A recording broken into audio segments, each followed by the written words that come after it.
Um, my career has taken a rather long and winding path.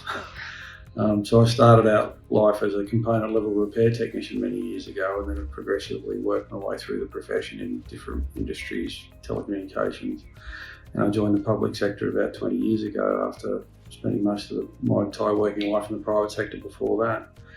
The public sector is unique insofar as it's a genuine public service, and the intent and the focus is delivering a service back to the community and the broader public at large. And so I've worked in various departments and portfolios, including transport, emergency services, the courts, and now with the Department of Justice and Community Safety.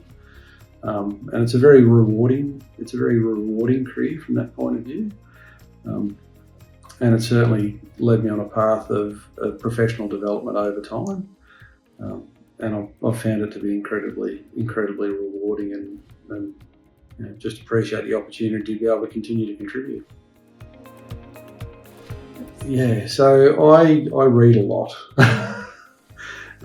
Ours is a profession where continuing professional development is a prerequisite. I've spent a lot of time in formal academic study, going all the way through and completing a PhD, which is a significant commitment, not one I'd recommend doing twice. But it's that continuing sort of ongoing professional development and reading as much as you can, getting across as much as you can, because there's an expectation. The stakeholders we support, the people we're delivering service to, expect us to be able to speak on a wide range of topics with a reasonable degree of authority. And in order to be able to do that, we've got to have a heightened level of awareness. So data protection is one that it's a continuous activity, so it's not a project that ever stops. And it's incremental improvements.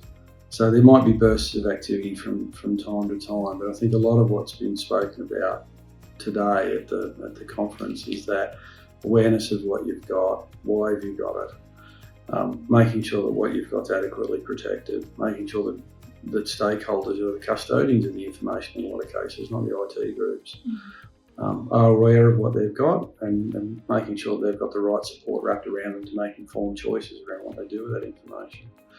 And the public understandably has an expectation that we'll do whatever we need to do to protect that information.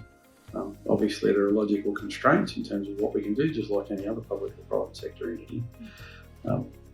And making sure that we're protecting the highest value assets is obviously a focal point for all.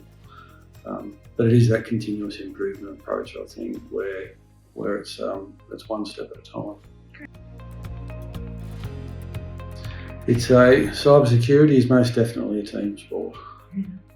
Certainly in the Victorian public sector, the Department of Government Services has done quite an extraordinary job in terms of increasing the level of coordination and information sharing across public sector entities.